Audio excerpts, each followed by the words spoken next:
Hello mga padaba, magandang araw sa inyo. Luto tayo ngayon ng pikadilyo. Ito yung mga sangkap: pork, upo, patatas, kamatis, sibuyas, bawang.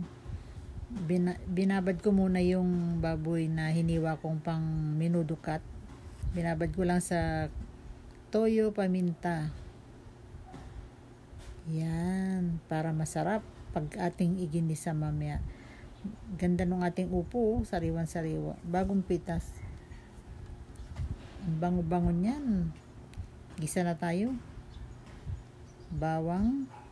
Ayan, daming bawang para masarap yung ating gisa. Kasi medyo may sabaw-sabaw yung ating para masarap pag hinihigop yung sabaw. Sibuyas, ang dami ring sibuyas. Ayan. Yan ang masarap din sa lutong pikadilyo ko na yan. Kasi sabaw pa lang talaga masarap na. Lagyan ng konting asin, konti lang muna kasi nababad natin yung ating pork para hindi tayo sumobra sa alat.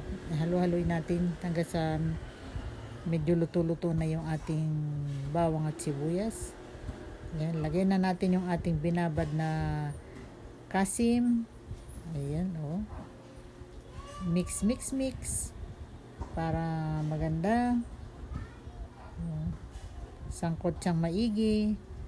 Diba? Wala na yung kanyang pinagbabarang mantika na lang ng konti ang lumabas. Lagay tayo ng paminta. Bango. Lagay tayo ng paprika.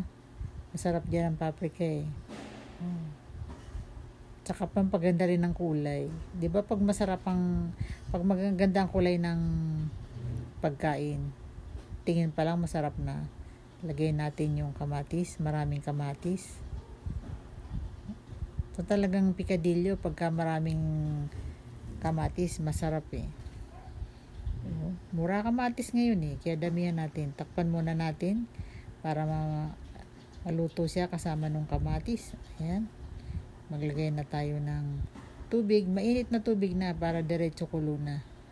Ayan, 1 litro at kalahati ang ating tubig kasi marami yung ating gulay na ilalagay.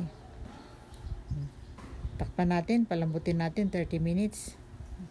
Balik tayo after 30 minutes. Eto na, malambot na yan. Gulay naman ang ating ilalagay. Lagyan na natin yung ating patatas. Yan, lagyan na natin yan. Pampasarap yan sarap-sarap nyan. Lagyan na rin natin yung upo para sabay na silang maluto. Pareho naman yung texture nila kaya pwede silang pagsabayin. Ayan. Diba? Daming gulay. Ang masarap dito sa luto na to, yung kahit kumain ka ng baboy na kahalo niya, dahil sa maraming gulay, parang nababalanse. Ayan. Masustansya Sa kamatis pa lang sa gulay pa lang solved ka Hindi siya nakakaumay. Ayan. Malambot na yung ating gulay. 15 minutes kung pinakulo uli. After ng 30 minutes, 15 minutes ulit para siguradong luto yung gulay. Mahirap na kasing kainin yung upo kung hindi mo makagat-kagat diba? Yan, kaganda na ng kulo. Ang sarap nito mga padaba. Tikman natin. Final na. Sarap. Sabaw pa lang, ulam na. Ihanda na ang maraming kanin. Luto kayo nito mga padaba para matry nyo. Tikman na natin yung ating niluto. Okay na siya. Tikman natin ang ating pikadilyo. Sabaw muna. Sarap. Sarap-sarap. Sabaw pa lang, ulam na. Kuha tayo ng laman, kuha tayo ng gulay, kuha tayo ng baboy para